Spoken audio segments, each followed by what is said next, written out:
start of class.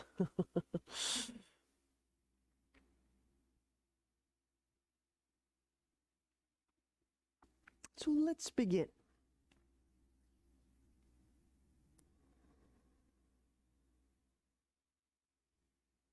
We'll connect to our Ujjayi breath. Just starting to feel and sense sit bones on the ground, gravity, pressure, legs on ground, movement, engagement, feet active, hands softening, belly softening, face muscles relaxing.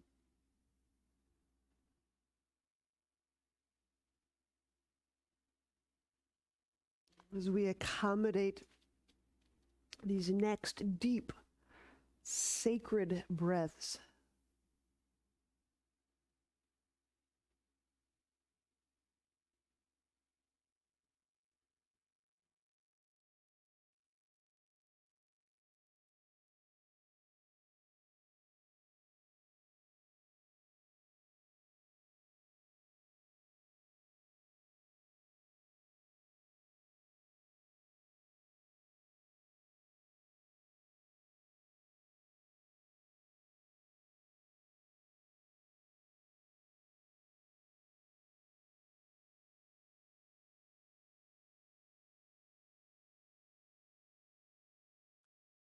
So today I thought I would just offer reminders on relying on, leaning into all of our extraordinary resources that we have. Breath is resource.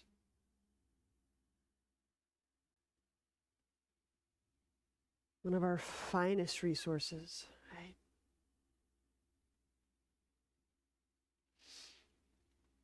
Gravity as an ally. Choice. Just remembering and working with all of those elements, all of those forces, choices, capacities that are at our disposal at any given moment. And that way we can immerse ourselves in the sense of being supplied.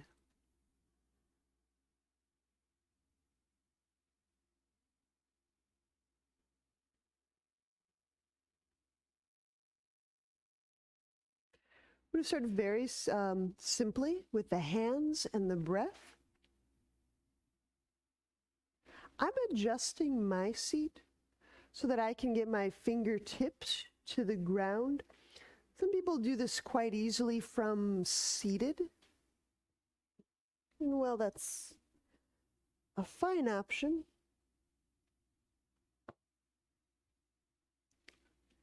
I prefer to get a little bit of elevation, just my preference. That allows me to be a little softer. So my fingertips face my pelvis, my palm heels face away from my pelvis. Just initiating a spreading open of the hands. And just allowing that bit of stretch to start to be felt through the palms, the wrists, the forearms. As we connect to breath, so feeling plus breath. Ensure that this move is done softly, because this is quite, thick and fibrous tissue. There's a lot of kind of that whitish connective tissue.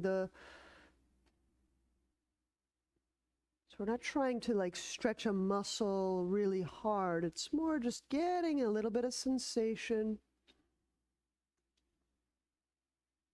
Feeling into the connectivity of the body through the hands and the arms.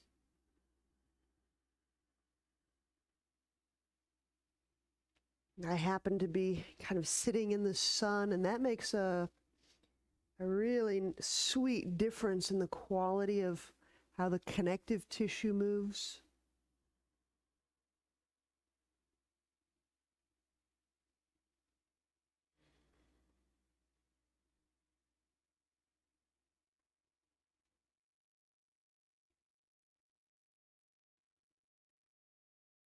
Actually letting the hands open more broadly. So there's a deep and internal relaxing in the hand.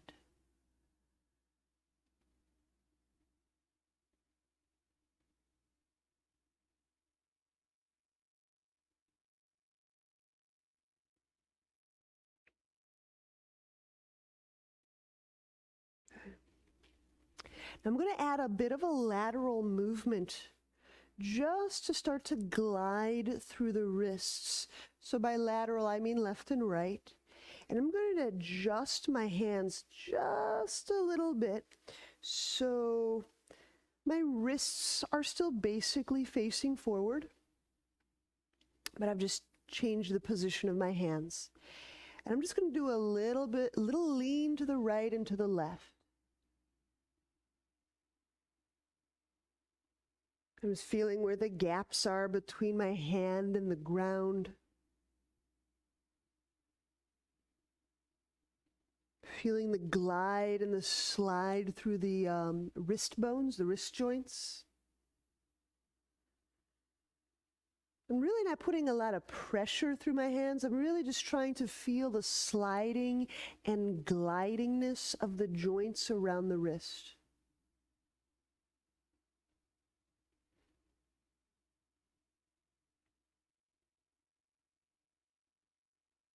And that's probably plenty. Okay. So now as I take my seat again, I allow the hands to just simply relax.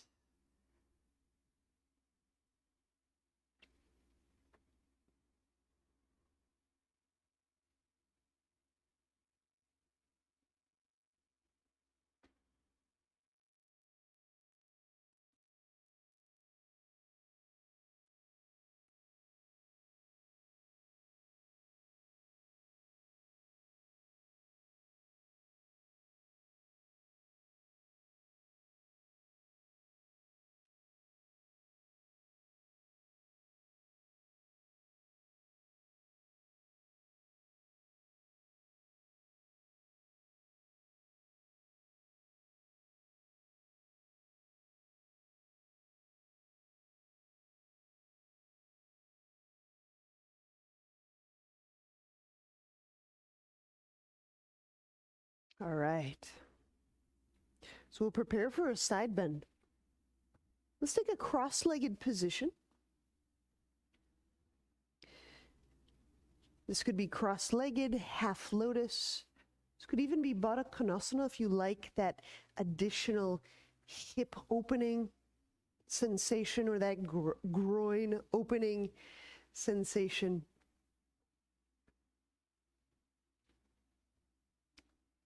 Okay. And we'll go right hand to the ground, inhaling, opening up the left hand, stretching the left arm toward the sky, exhaling, pull with the right hand. What am I pulling? In one sense, I'm pulling my pinky back, engaging the shoulder blade muscles, lifting the chest. And in another sense, I'm pulling the ground toward my hip, lengthening through the right side of the ribs. You could try out one or both.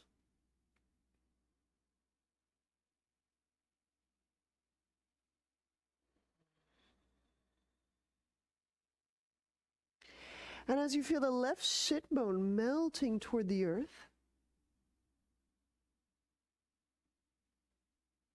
And finding what can I release through that left side, that left hip that allows that gravity to have that left side of pelvis.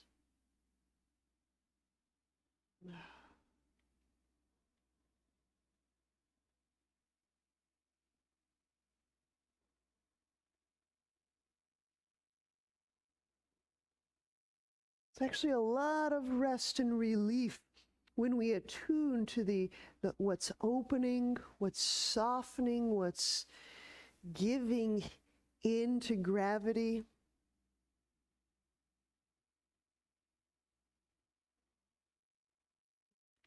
Inhaling, let's stretch that left arm up over so our arm is still upright, but just left of vertical.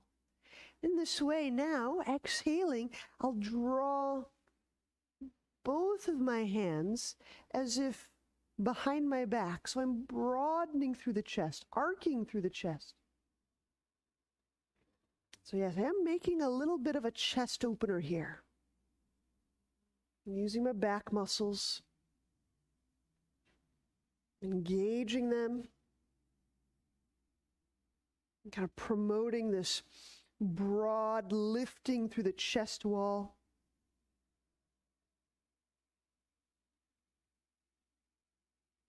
And releasing that left hand down. We'll go about a foot off the ground for this neck release.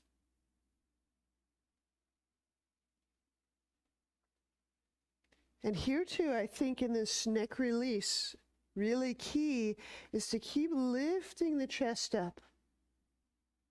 And you might even play with just sending that left hand slightly toward the space that's in the back of the torso. So I'm sending my little finger out of my peripheral vision.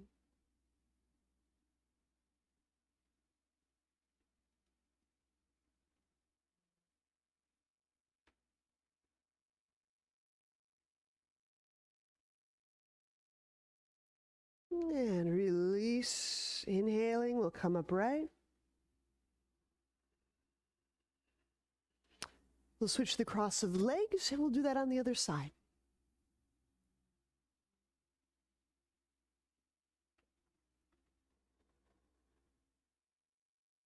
Side bend, inhale, left hand down, right arm up. These initial moves that we start our practice with, usually fairly simple, not too effortful. We're just letting these initial moves be connectors, bridges. So we kind of strengthen our connection to our breath, helping ourselves sense richly sensation while it's, shall we say, easy. Non-provocative is maybe the better way to say that. We feel free to connect and have a rich sensory experience that's not terribly provocative.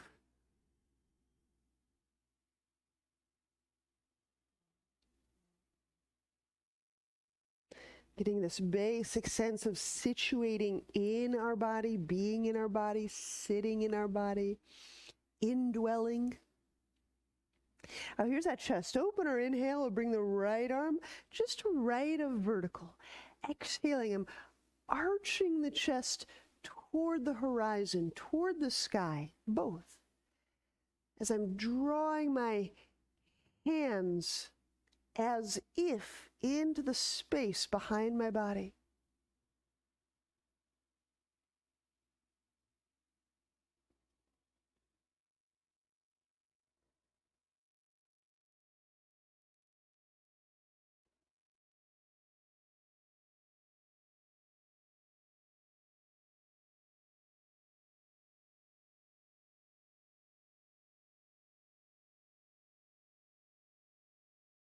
And we'll do that neck release. Inhale, lowering the right hand.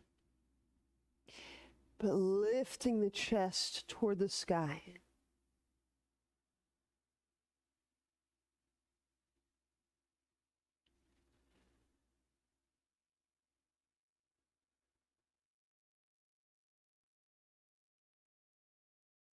How is it that we can dwell within the right side of our throat and our neck?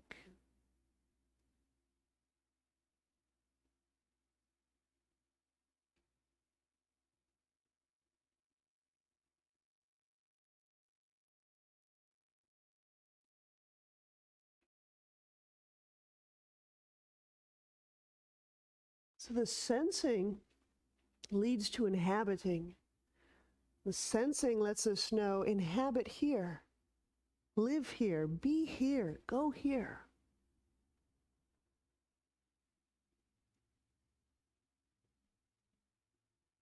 And inhale, we'll come upright. We'll unwind the legs. And we'll do just a couple abdominal things. So as we're lying back, also, just a little foresight, have a block nearby because we'll go from abdominals into bridge work. All right. So from lying, we'll just do a couple today.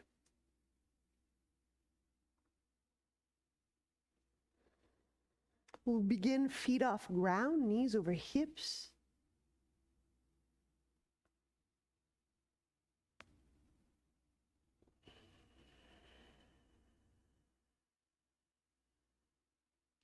Inhaling, bringing the nose and the collarbone toward the sky. And with that increased abdominal pressure, kind of guiding that to keep the back low to the ground, close to the ground. Exhale, send the left leg out. So part of that abdominal pressure is kind of a kinetic quiescence in the spine as we send and reach our limbs out into space and then sink the low belly in and down.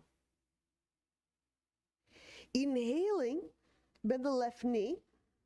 So breath spreads all around the low spine. So hold that, feel for that, kind of an unrockability. Exhale, right leg reaches out. The torso remains kind of quiescently, like in place. Right leg reaches out without disturbing that quiescence of the lower torso. And then we'll sink the low belly down. Inhale, bend right knee. Just feeling where the low spine is in space. Not too much movement. That's why we're breathing with our nose in the sky. Exhale, reach out through the left leg. So as I move the weight of my leg out, that may start to perturb the quiescence of my spine, but that's the why we're doing this. Keeping the spine from rocking and bending and rolling, that low back, right? Draw low belly down. Inhale, bend the left knee. Exhale, right leg reaches out. Back stays near the ground, close on the ground. Draw the low belly down. All right, inhale, bend the right knee. Let's do just like 3 more on each side. So, we're exhaling, reaching the left leg, sinking the low belly in.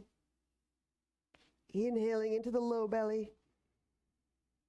Exhaling, reaching through the right leg. Sinking the low belly in. All right, the last 2 on each side, you'll get to do on your own.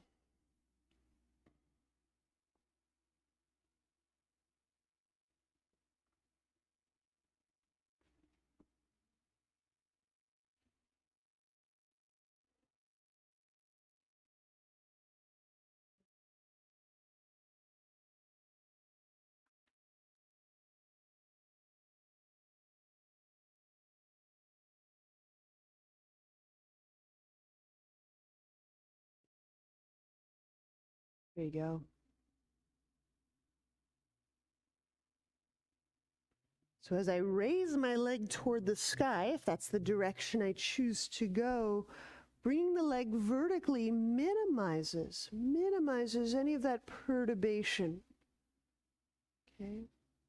So there's very little test to the abdominals and those transverse and all of those waist abdominal back muscles. There's very little challenge to them to maintain that kinetic quiescence. As the leg reaches more out at an angle, that's where that perturbation increases. There's more tendency for the back to kind of lift and move without really bringing a lot of quality attention and kind of shoring up and muscular support, bringing in all of that muscular support into play. So the leg position will help us train up or train back how much support our abdominals are giving our spine.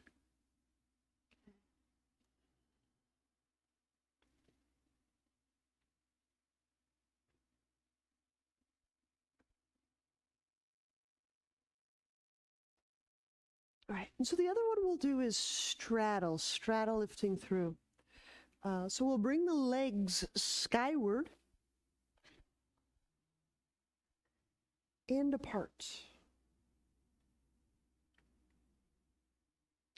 And when we bring the legs apart, they may or may not straighten. I think what's more important is that our two halves of our pelvis feel that they're on the ground. And I get it, that's not always the case, but it's approximate.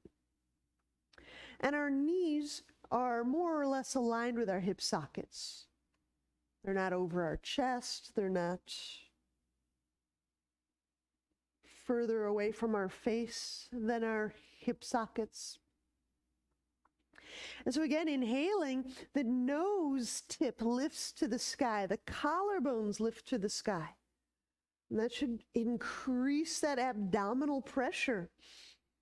Exhaling, let the exhale originate in the low belly. And that way the tailbone shifts as you exhale, reaching out through the legs.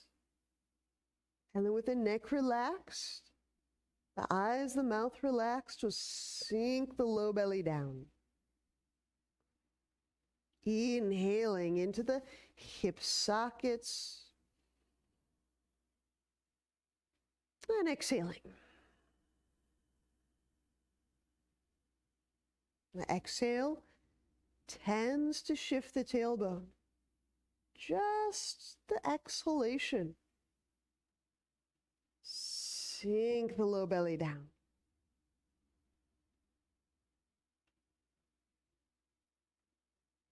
Inhaling, keeping the nose tip moving toward the sky, the collarbones lifting toward the sky. Exhaling. Now you can start to ask, does exhale move the tailbone? Sink the low belly down. Inhaling into the hip crease, left side, right side. And exhaling.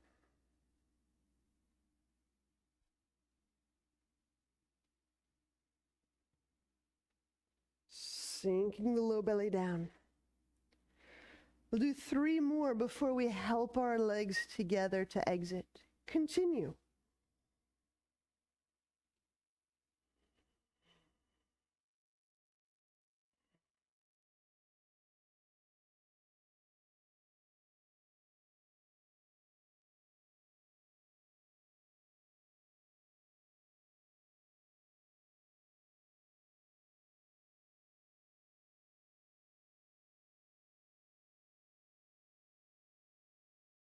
This can be done with the face, the neck, really soft. If you find that you're kind of tensing your skull closer to your neck, just check in with that. If you feel you're tensing underneath the jaw, around the neck, just check into that. So these are moves that can be quite full, working, engaged in the lower torso.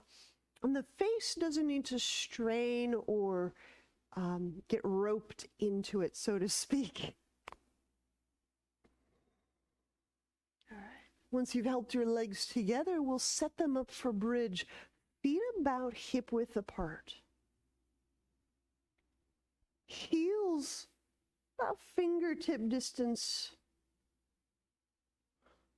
from the shoulders.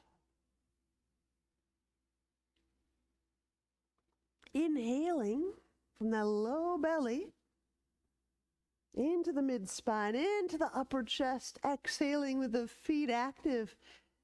The tailbone shifts toward the sky. Pressing. The low back lifts, the mid-spine lifts. We enter bridge. Glutes deeply engaged. Now, at any time that you like or need a prop under your sacrum, just set it into play.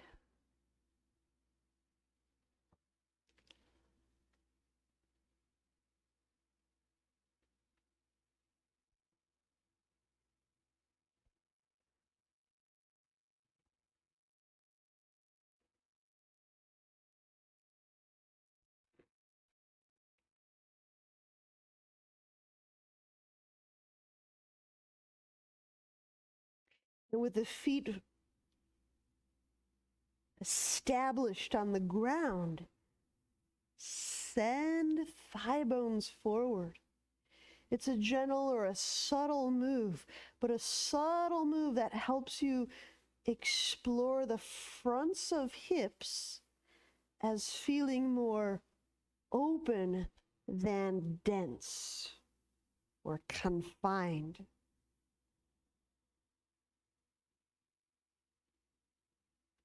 Just feeling the back of the hip, the buttock, engaged, yet feeling the front of the hip able to open, conduct.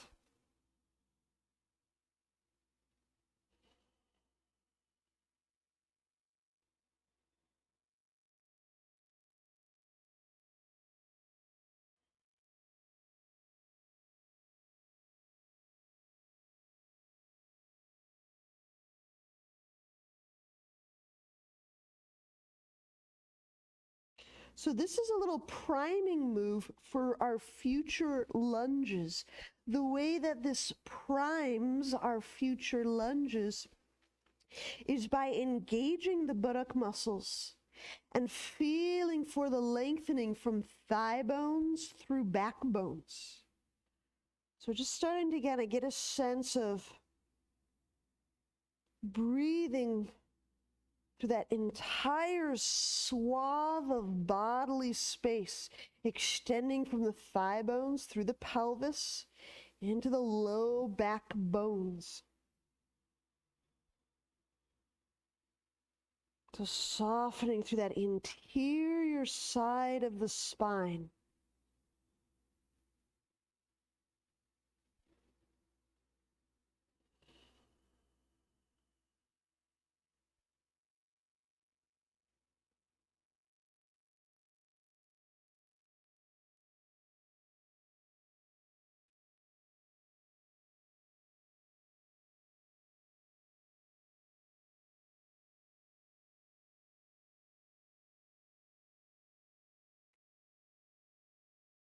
Now, as we move our legs, keeping that interior side of the low spine really soft, breath conductive.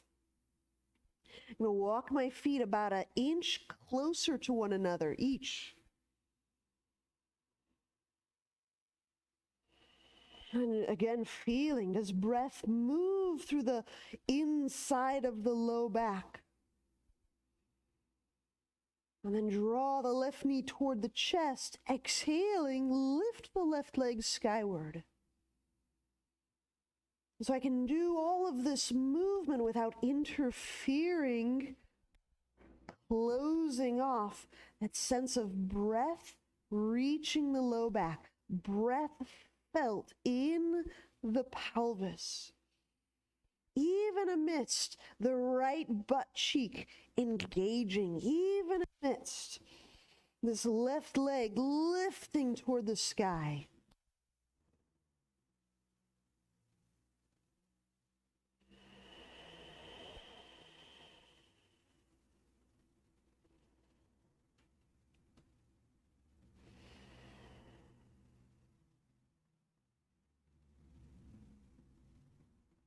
And we'll switch sides, set that left foot down.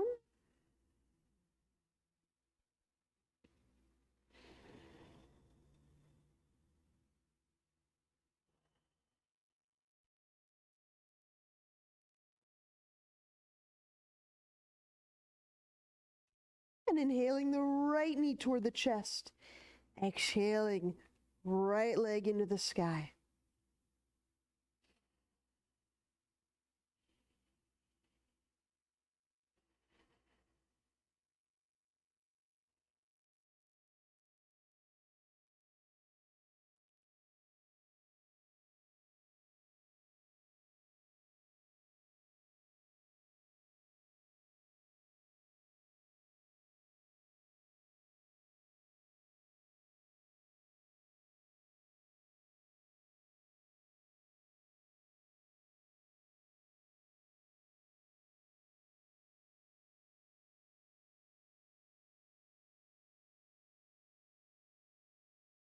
And inhaling, let's set that right foot down to the ground.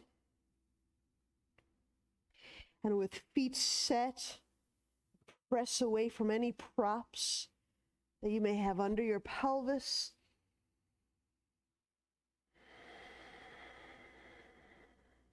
Now, as we're lowering out of bridge, I think this is a glorious place to work with the cranial pressures, the cerebral spinal fluid, tractioning the spine.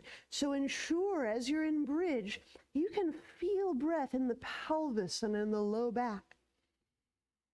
And the neck is free, the face muscles are soft. And I start to move the upper back down to the ground. So now my upper back is aligned with my skull.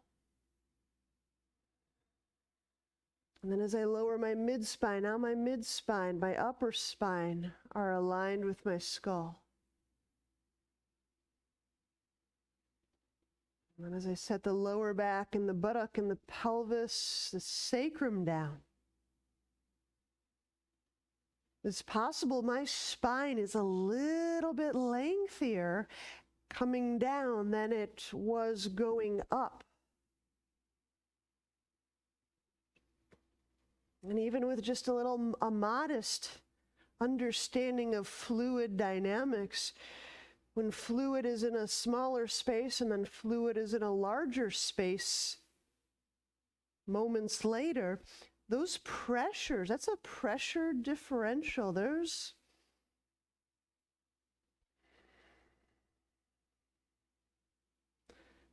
can be quite a different pulsation around the brain and around the spine and around the pelvis. I really don't like to rush that bridge descent. That's just my personal affection for cranial and cerebral spinal fluid coming through.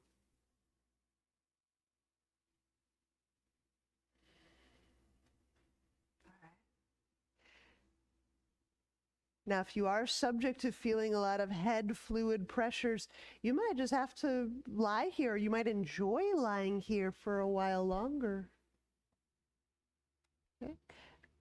You're ready to move. We'll turn over. And I turn to the side because there's still all of that pressure differential from skull to sacrum.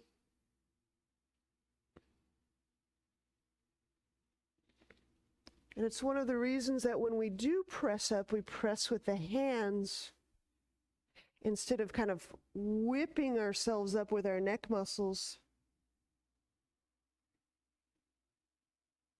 Because for some of us, those pressure differentials in and out of the brain can be a lot.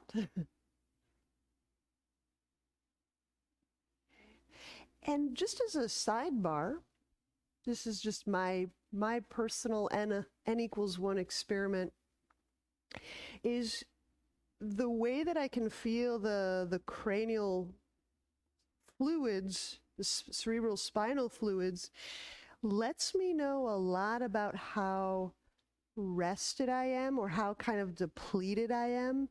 So there's kind of a pulsation about that fluid, especially coming out of shoulder stand or bridge, that's particularly a really nice information to have. It just lets me know about just how depleted or how ready, how sensory able I am.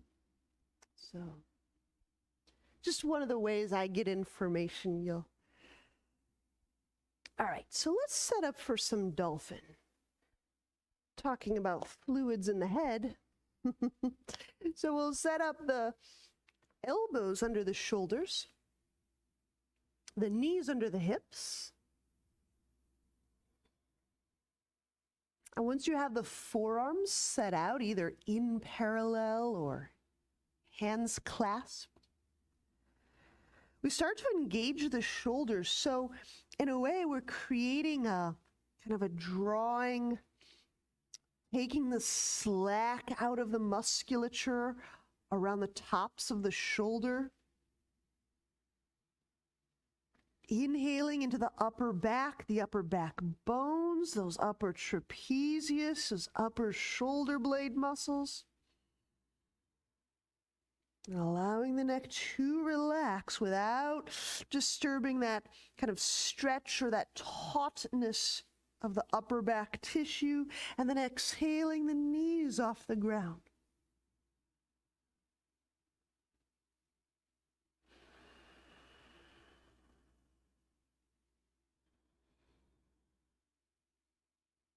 So, and this is just one way that I might interpret the usefulness of this move, kind of from an anatomical perspective. This dolphin, if you feel those upper back muscles, those shoulder blade muscles, like the slack is drawn out, there might be taut, might be a stretch, they're working. On one hand, I'm letting the neck and the head relax. So I'm giving into gravity, one of my allies here. Right? The strength of the legs can help draw the sit bones away from the skull bones. Here's yet another iteration where I'm kind of suggesting the spine growing lengthier. And I find that sense of the spine moving into length is a function of just how ready my cerebral spinal fluid, my dura, kind of feels that day. If I feel really dried out and flat, it's going to be muscle work. I just like to remember that this drawing the sit bones back, this allowing the head to hang as we're getting into the fluids of the body. It's the cells, it's the fluids where we first perceive. It's in the cells and it's in the fluids of our body that we first receive sensory information. So what is that like to perceive from the fluids of the body? Okay. Now, if you're taking a little rest here and there, I 100% support you in that rest. And then here's part 2. So when you rejoin, inhale, smoothly raising the left leg from the ground. And then exhaling, lifting the leg away from the neck. Letting the neck muscles. It actually helps the blood kind of move through those, around those lymph nodes and around the thyroid, the parathyroid, the vocal structure.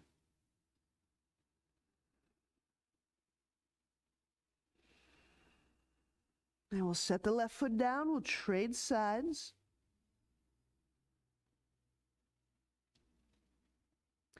Sometimes one of the supporting features I find is just the acknowledgement of that. There's that feeling of blood. Here comes the blood with the supplies. Here comes the blood with the oxygen and the materials for building and the capacity to take the cellular debris away.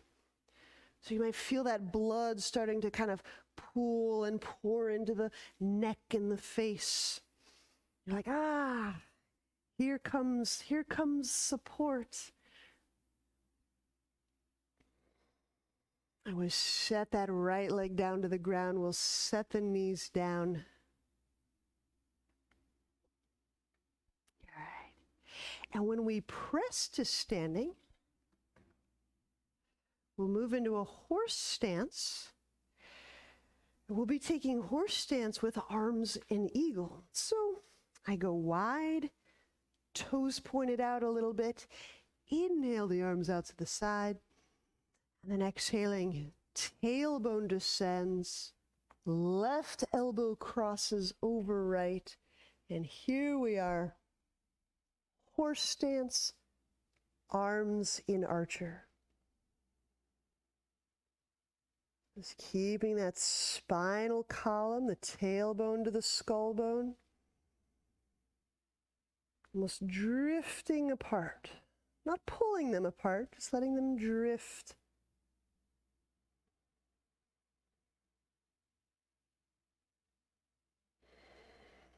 Inhaling, unwind the arms, we'll keep the horse stance.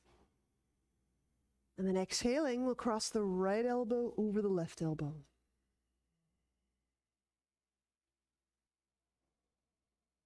As I reach and engage my legs outwardly, as if away from the tip of the tailbone, there's a lot of nerve around the tip of the tailbone, in the middle of the pelvis. And as I reach, as I engage my legs, as I'm reaching them out, both blood supply, probably start to feel that in the legs, and nerve. One of the ways we supply the nerve is we give the nerve space.